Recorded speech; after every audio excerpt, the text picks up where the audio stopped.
don't normally write passive-aggressive poetry.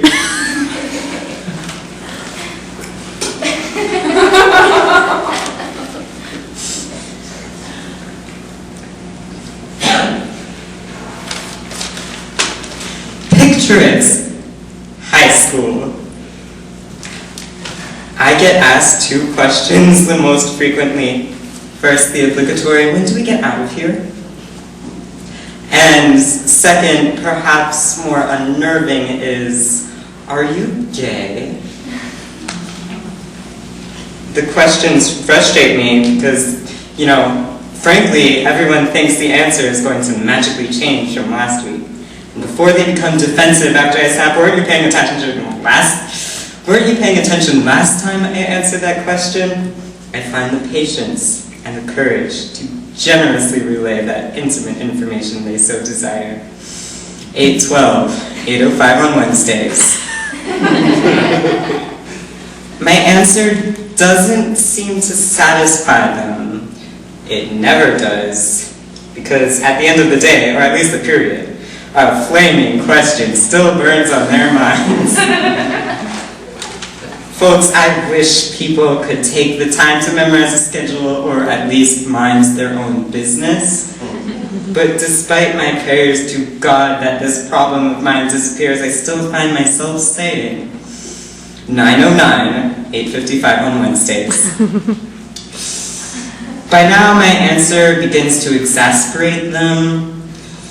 As though it's my fault they don't tolerate memorizing a schedule. As though asking persistently is going to make us, come out of the class any sooner. As though it even makes any difference in who we are, I'm forced to say every single day in any possible way that I am definitely leaving this class at 10:11 or at 9:50 on Wednesdays. But they already suspect that I'm lying about my own schedule orientation. To the point where I'm driven to remember that the core issue here, time and time again, isn't a minute one, like thousands of families broken by suicide of bullying victims, millions of people dehumanized, where sanity is shredded with every expletive, and I'm going to skip that line. It was expletive. And if you've never experienced this horrific, overwhelming rejection, maybe you need to chill out and take a break and eat some lunch. Because it's the end of fourth period. Anyway. And instead of ask the same irrelevant question, 8, 11, 11:05, 10:40, 11:30, or however many times, and after spending your free time minding the depressing truths, like how they're 4 times more likely to attempt killing themselves, or how 17 out of 20 non-heterosexual students are verbally harassed daily, or how every other 50-minute class somebody has decided that being insulted and disowned and demoralized isn't worth living through.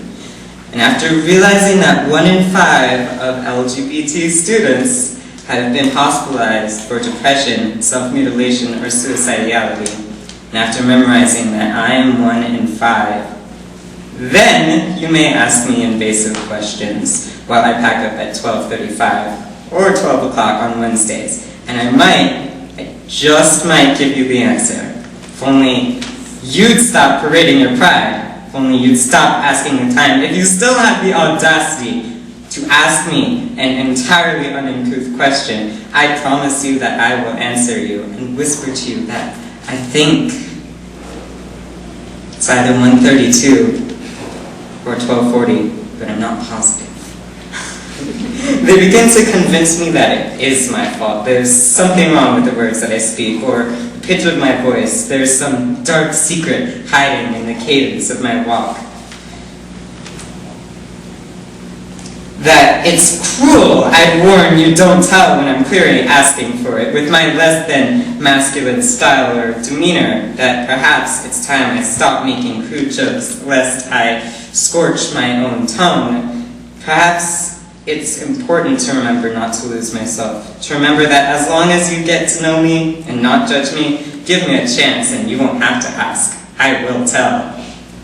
And, remember, it's real difficult to open your mouth when rumors transmit through the school infectiously without anyone knowing that some people don't have any blood left to donate anyway. And unlike them, I just can't get married to the idea that love warrants hate.